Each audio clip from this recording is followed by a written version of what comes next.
Ela acusou o Bolsonaro de genocídio, mas o próprio Ministério da Saúde do governo Lula informou que na pandemia o Bolsonaro fez tudo o que estava ao alcance dele, ou seja, ele não prevaricou, e ele não foi o criador do Covid, obviamente, então ele não é genocida, ela mentiu aqui, e ela ignora as mortes, por exemplo, na União Soviética, que foram cerca de 20 milhões de mortes. Só no Holodomor da Ucrânia você teve 14 milhões de mortes, 65 milhões de mortes na China, 2 milhões de mortes no Camboja, 1/3 da população, e tudo isso ela ignora. Ela ignora esses genocídios e daí fala que o Bolsonaro é genocida, sendo que o próprio Ministério da Saúde do governo Lula, que é a oposição, falou que o Bolsonaro não prevaricou. E como pergunta, eu gostaria de deixar, ela defende aqui uma ficção jurídica, que é o mandato coletivo. Ela diz, eu estou aqui no coletivo, etc. Eu quero saber se no mandato dela, caso ela seja eleita, Deus nos livre, tomara que não, mas caso ela seja eleita, eu quero saber quem vai mandar no seu mandato. Seu assessor, que você chama de co-vereador, ou você? Tá bem. Tudo isso, Holodomor, China, etc., não é defendido pelos trotskistas, tá bom, gente? Inclusive, nós somos aqueles dentro da esquerda que criticam tudo isso. Inclusive, nós somos aqueles dentro da esquerda, PSTU, que diz que China não é socialista nem nada. Agora, você sabe quem gosta da China? É um cara que você gosta muito, que é o Elon Musk, que está fazendo vários negócios com a China nesse momento. Não sei de onde você tirou essa informação aí sobre o Ministério da Saúde do governo Lula. Se vocês puderem achar para colocar aqui no telão, acho que seria importante. Sobre as eleições, a gente do PSTU defende que se a pessoa for eleita, ela receba um salário de um professor, de uma professora ou equivalente a um operário especializado. Ou seja, que o salário da pessoa eleita não fique com ela, porque nós entendemos que a representação que a gente vai ter na Câmara dos Vereadores, etc., é uma representação coletiva. Então eu não falaria em nome meu, da minha individualidade mande, eu falaria em nome do meu partido. Então, quem definiria as coisas todas, quem decidiria as pautas, os temas, o dia a dia do meu mandato seria o meu partido. Eu acho que esse é o modo que faz sentido, porque a política não é individual, a política é coletiva do nosso ponto de vista. Para defender os interesses de classe e da classe trabalhadora, nós precisamos estar o tempo inteiro debatendo com a classe trabalhadora. Então eu falo não por mim, eu falo pelos ideais do meu partido. Deu 1 minuto e meio. Então tá. Pode avisar. Pode ir. 1 minuto. Bom, a Mandy aqui, ela falou, não, esses regimes genocidas não foram comunistas, né? Então, quero que ela me cite onde funcionou o comunismo no mundo. Nunca funcionou.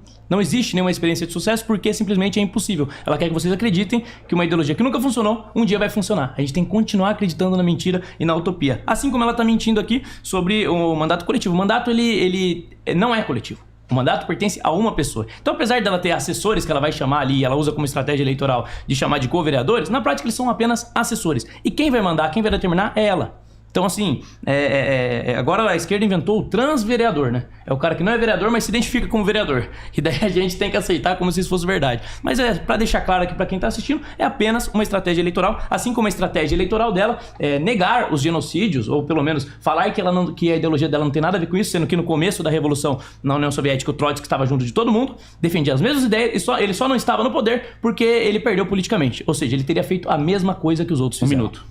Perfeito. Deixa eu só apontar. Esse foi então a primeira pergunta do Pavanato. Sua vez. 1 minuto para pergunta. Tá. Pavanato, queria saber quem que você vai apoiar nessas eleições municipais. Se você vai apoiar o ladrãozinho de idoso, que é o Pablo Marçal, ou se você vai apoiar o bolsonarista que bate em mulher do Centrão, que está junto com o governo Lula, que é o Nunes. 2 minutos para a resposta do Pavanato. Bom, primeiro é bom deixar claro aqui que ela chama os outros aí de ladrão, de agressor e tal, mas eu não vi ela em nenhum momento repudiando o Datena, que foi um agressor, e não vi em nenhum momento ela repudiando o Lula. Ela até votou no Lula, e o Lula é um cara que foi condenado por corrupção. Em relação às eleições municipais, a coligação do PL hoje, ela está com o Ricardo Nunes, mas eu não estou me posicionando em relação a quem nós devemos votar. Eu tenho preferido nessa eleição me posicionar em quem as pessoas não devem votar. O eleitorado de direita está dividido entre 2 candidatos, que é o Paulo Marçal e o Ricardo Nunes, então eu tenho sempre alertado sobre quem as pessoas não devem votar e torço para que a direita vá para o segundo turno, se possível 2 candidatos de direita, senão quem estiver contra a esquerda no segundo turno terá meu apoio. Quem são os candidatos votáveis? Votável, você tem o Ricardo Nunes, você tem o Pablo Marçal, você tem a Marina Helena, e invotáveis, você tem o Guilherme Boulos, ele é invotável, Porque ele é um comunista, invasor de propriedades, um cara que não tem respeito antes de eleito, depois de eleito vai ter menos ainda. Você tem o Datena, que você não deve votar porque ele é um agressor e também tentou ser vice do Boulos, ou seja, defende as mesmas coisas. Tem um quadro do Che Guevara na sala. Você também não deve votar na Tabata Amaral porque ela é um Boulos de saia. Ela, apesar de ter um discurso moderado, ela defende coisas extremas, políticas inclusive inspiradas na ditadura chinesa, e a gente não pode aceitar esse tipo de gente. Ok, só vou pontuar uma coisa.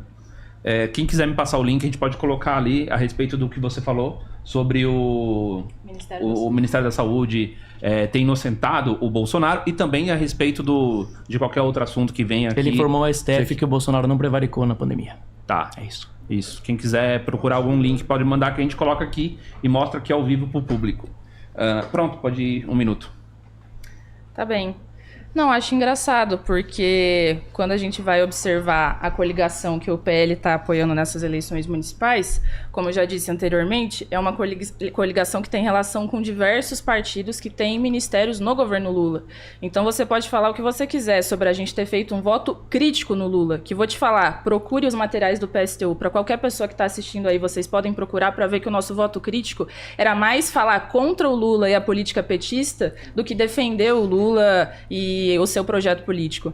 Então, ao invés de você falar disso, você deveria falar, por exemplo, dos partidos que estão na coligação do Nunes com o seu partido, que tem ministérios no governo. Você deveria falar das 349 votações que o PL e o PT fizeram em conjunto. Você deveria falar dos 85 lugares que o PT e o PL estão votando em conjunto.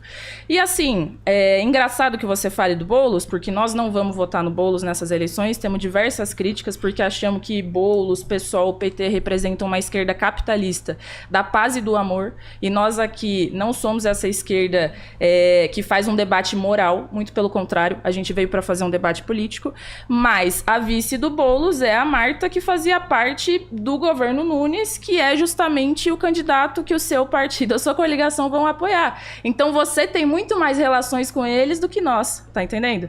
É, de novo, uma hipocrisia da sua parte trazer esse debate assim. Se você assistiu até aqui é porque você tá do lado certo dessa história. Então você vai clicar no like e se inscrever para não perder nada do Redcast aqui no YouTube.